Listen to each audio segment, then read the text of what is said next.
সম্মানিত মুসলিমবৃন্দ, শাবান মাসের শুরু থেকেই নবী করিম সাল্লাল্লাহু আলাইহি ওয়াসাল্লাম বিশেষ গুরুত্বের সাথে এই মাসকে আমলে নিতেন। অর্থাৎ এই শাবান মাস যখন শুরু হতো তখনই নবী করিম সাল্লাল্লাহু আলাইহি ওয়াসাল্লাম এই মাসে গুরুত্ব বেশি দিতেন। অন্যান্য মাসের চাঁদের তুলনায় এই মাসের চাঁদের হিসাবটা নবীজি একটু গুরুত্বের সাথে করতেন।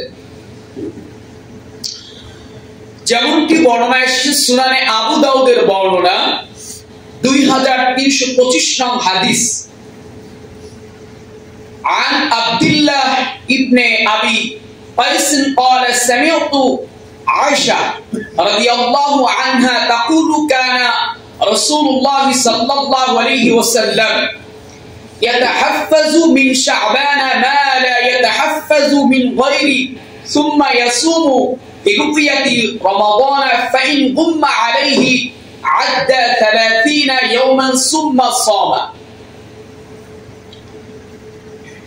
আব্দুল্লাহ ইবনে আবু কাইস রাহমাতুল্লাহ আলাইহি থেকে বর্ণিত, তিনি বলেন, আমি আয়েশা রাদিয়াল্লাহুকে বলতে শুনেছি রাসূল করিম সাল্লাল্লাহু আলাইহি ওয়াসাল্লাম শাবান মাসের হিসাব এত গুরুত্ব সহকারে রাখতেন যে অন্য কোনো মাসের হিসাব ততটা গুরুত্ব দিয়ে রাখতেন না। অতঃপর নবীজি রমজানুল মুবারকের চাঁদ দেখে নবীজি রোজা পালন করতেন।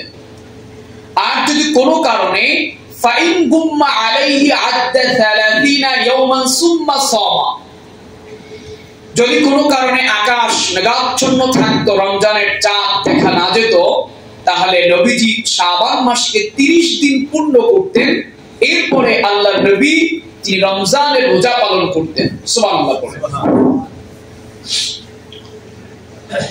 জামে তিরমিজির বর্ণনা 687 নং হাদিসের বর্ণনা এসেছে। عن أبي هريرة رضي الله تعالى عنه قال قال رسول الله صلى الله عليه وآله وسلم أحسوا هلال شعبان لي رمضان। রাইসুল মুহাদ্দিসিন হযরত আবি হুরায়রা থেকে বর্ণনা এসেছে, রাসূল করিম সাল্লাল্লাহু আলাইহি ওয়াসাল্লাম বলছেন যে তোমরা রমজানের মাস নির্ধারণের জন্য গুরুত্বের সাথে শাবান মাসের চাঁদের হিসাব রাখো। সুবহানাল্লাহ।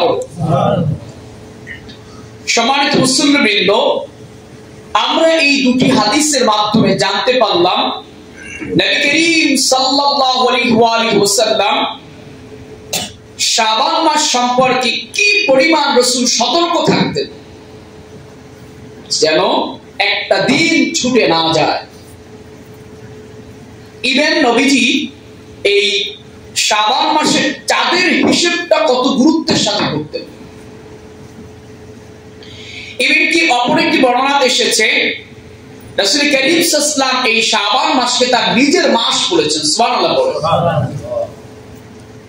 যদিও হাদিসটির সনদটা একটু দাঈফ, দুর্বল পর্যায়ের, কিন্তু ফজিলত বলার ক্ষেত্রে এটা তেমন একটা বেশি সমস্যা হবে না। ইমাম ইবনে আসাকির রাহমাহুল্লাহ তার তারিখে দিমাশক কিতাবের মধ্যে তিনি উল্লেখ করেছেন 14153 নম্বর হাদিস। عن عائشة رضي الله تعالى عنها شهر رمضان شهر الله। নবীজি বলছেন যে শাহরু রমাদান শাহরুল্লাহ, যে রমজান মাস হচ্ছে আল্লাহ রাব্বুল আলামিনের মাস। ওয়া শাহরু শাবান শাহরি, এবং নবীজি বলছেন যে এই শাবান মাস হচ্ছে আমি রাসূলুল্লাহর মাস। সুবহানাল্লাহ। তাহলে আমরা এখন যে মাসের মধ্যে অবস্থান করছি, মাসটা কার? জোরে বলেন। রাসূলুল্লাহর মাস নবীজি বলছেন।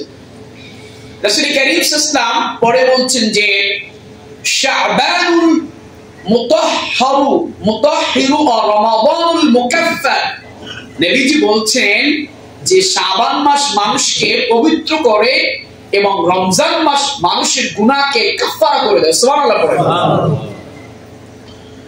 সম্মানিত মুসলিমবৃন্দ, আমরা কয়েকটি হাদিসের মাধ্যমে আমরা বুঝতে পারলাম যে শাবান মাসের গুরুত্ব এত বেশি যে রাসূল করিম সাল্লাল্লাহু আলাইহি ওয়াসাল্লাম এই চাঁদের গুরুত্ব বেশি দিয়েছেন এজন্য। এবং রাসূল করিম সাল্লাল্লাহু আলাইহি ওয়াসাল্লাম শাবান মাসকে নবীজি নিজের মাস বলেছেন। চিন্তা করতে পারেন, রাসূল নিজের মাস বলেছেন, এটা অনেক বড় একটা ব্যাপার। কিন্তু